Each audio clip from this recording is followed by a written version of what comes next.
So the rematch between Anthony Joshua and Dillian Whyte has officially been cancelled. This news is hot off the presses, relatively hot. At the time of me recording this video, it's been out for about an hour or 2 hours.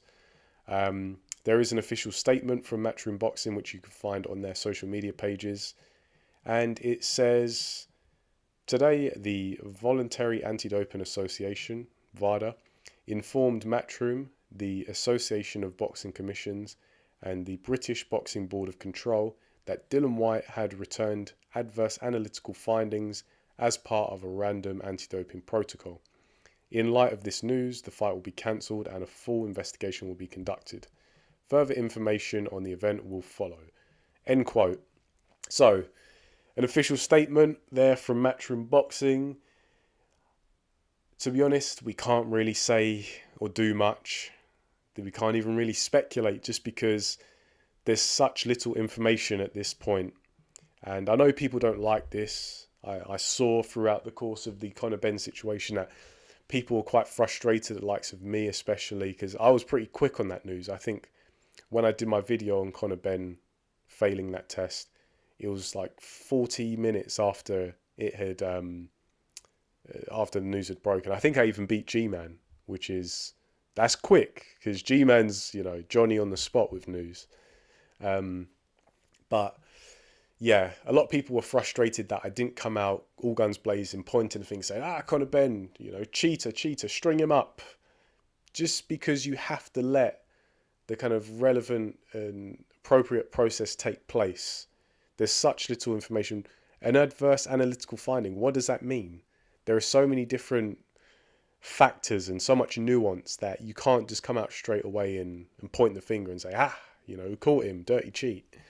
So I understand some of you guys are going to be frustrated, but I'm just presenting the news. The fight is not taking place. Although there are some points to raise. Obviously, this news broke today and the fight's been cancelled today. Whereas with the whole Conor Benn scandal, that's really what it was. That took place, or that news broke on the Wednesday before the fight. So, 3 days before? And there was a lot of in and ahhing and trying to go around the backs of the houses saying, the fight's not cancelled, we're rectifying it behind the scenes, it's not going to be cancelled. Whereas this fight, Anthony Joshua versus Dillian Whyte 2, it's been cancelled straight away. And I can only imagine that is because there was so much heat on Conor Benn and Eddie Hearn specifically that, that was really a PR disaster.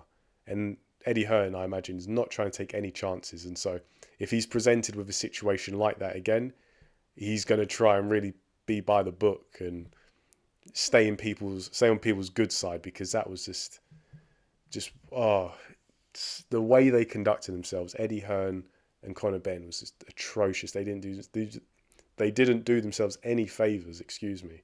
Whereas now, no, cancelled. It's not going ahead, and rightfully so. These kind of things are in place for a reason, so that when you get these adverse findings, that's it. Fight's off. Are you guys even disappointed that the fight's off? Because I know this wasn't exactly hot property in many people's eyes. Me personally, I'm a little bit disappointed just because I was kind of looking forward to some action next weekend. And purely subjectively, I feel like there's a bit of nostalgia attached to this. There was the first fight back in 2015, a time that I look back at quite fondly. And obviously their amateur fight way back in the day. And I thought we'd probably get somewhat of a spectacle, maybe a big knockout. But the fight's not going to happen. Will there be a replacement opponent? No. I'm not sure personally. Obviously, we're going to find out in due course. But if this was a few years ago and Joshua was still unified champion, and it was just like a mandatory or something, I'd say, yeah, he's probably got a replacement opponent and maybe even a decent one. But because this is two contenders having rehabilitation fights, is there going to be a backup opponent? I'd be surprised if there is, to be honest.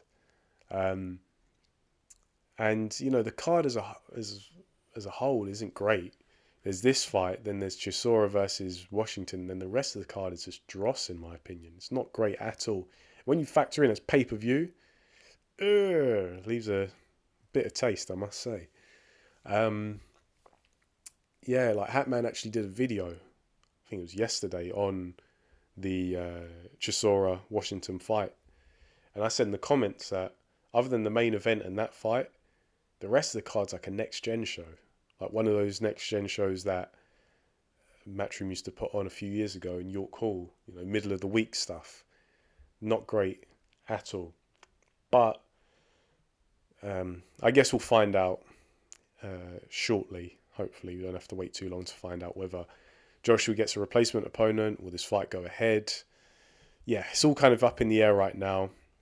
And can't really speculate too much because, as I say, there's such little information out there.